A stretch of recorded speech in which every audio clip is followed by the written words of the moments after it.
sandaqa iflos o'rtoqqa tupurdim. Bilib qo'y.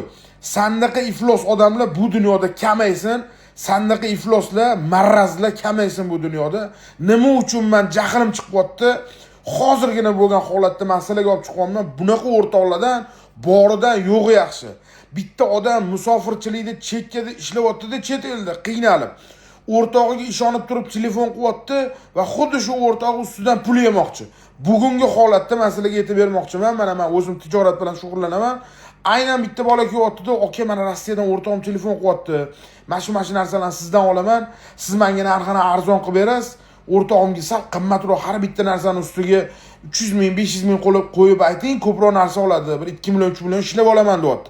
Tekinxo'r, iflos, bunaqa do'stidan pul yeydigan odamlardan dazi shayton ham hazar qilsa kerak menimcha. Bilmadim, bunaqa insonlarni men bilmadim. Do'stman deb kirib, qo'yniga kiradi, bunaqa ilon saqlab yurgan bo'ladi. Orqasidan pichoq uradiganlar sandaqalardan chiqadi deyminni. Tupurdim sandaqa do'stligingga. Xullas, hammasini oldim, narxini arzon qilib aytdim. Hali bolaga arzon tushdi, rahmat aka dedi.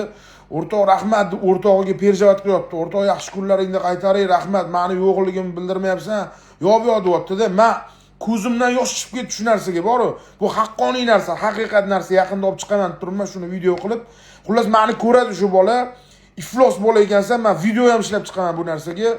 Shunaqa deyapti, keyin men arzon qilib berdimda, keyin mendan pul so'rayapti. "Aka" deydi, 300 ming qo'yib ayting dedim-ku, 5 ta narsa sotdingiz, shundan menga pul chiqarib bering deyapti.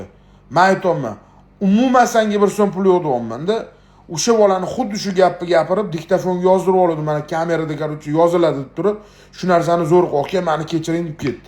Endi bilmayman qanchalik miyasiga kirdi-kirmadi, bu Allohga ayon. Xullas, bunaqa o'rtoqlardan Allohning o'zi asrasin. Agar sizlar ham shunaqa o'rtoq bo'ladigan bo'lsanglar, bunaqa narsalarni tashinglar. Alloh uchun haqiqiy do'st bo'linglar do'stinglarga. Ko'rganda ko'rishguncha shu narsani sizlarga ilingim keldi. Alloh rozi bo'lsin barchamizdan.